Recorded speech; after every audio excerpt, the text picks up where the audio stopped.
Hello les amis, alors aujourd'hui c'est un exercice périlleux auquel je vais m'adonner, puisque je vais essayer de vous présenter en vidéo le Gotham Gazette qui est immense. Voilà, regardez.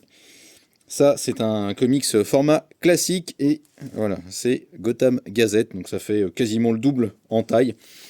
Qu'est-ce que c'est que cette Gotham Gazette? Eh bien c'est tout simplement la preview, voilà, un avant-goût avec le numéro 1 complet de la série Batman Prime. Mais voilà, dans un écrin qui rappelle un journal local. Et donc, ce qui est bien en fait dedans, c'est que Urban va commencer pour vous faire un récapitulatif de tout ce qui s'est passé depuis 2011 pour le personnage de Batman. Donc en fait, si vous n'étiez pas du tout à jour de la continuité, si vous ne savez pas ce qui lui est arrivé, eh bien voilà, Urban vous fait un résumé ultra détaillé de ça. Alors, ce qui est peut-être un petit peu dommage, on va le dire, c'est qu'ils mettent pas forcément les références au tome.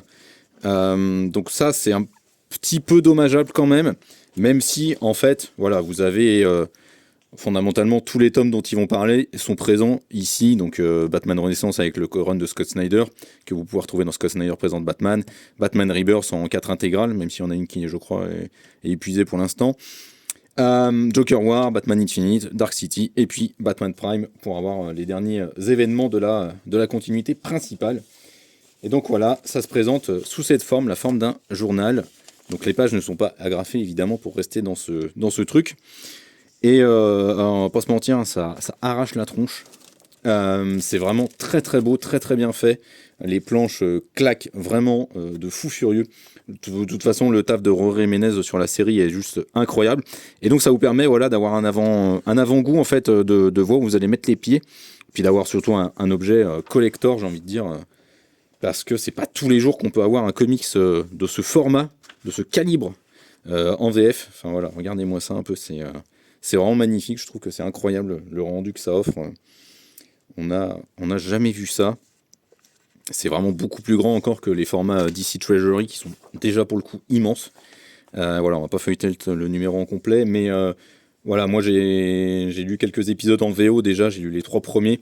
Ce que fait Matt Fraction sur Batman est vraiment excellent, et ce premier numéro en est vraiment une parfaite illustration, en tous les cas une belle note d'intention, avec un Batman plus solaire qu'on a l'habitude de le voir, qui va toujours lutter contre la corruption, puisque c'est Vandal Savage notamment, ce grand méchant qui dirige la police de Gotham City ici. Et donc voilà, on va assister à un Batman qui essaie vraiment de lutter contre ça, mais en étant quelque peu je vais pas dire un rayon de soleil, mais un phare en tout cas dans la ville et dans les ténèbres que sont Gotham City.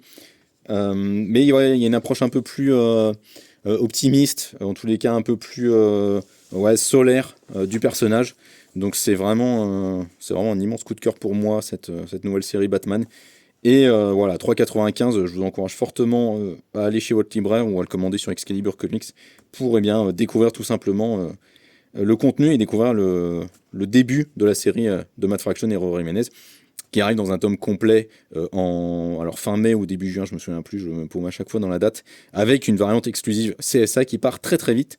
Donc voilà, je vous laisse aller sur Excalibur Comics ou sur les sites de nos confrères du Comic Shops Assemble pour voir à quoi ça ressemble.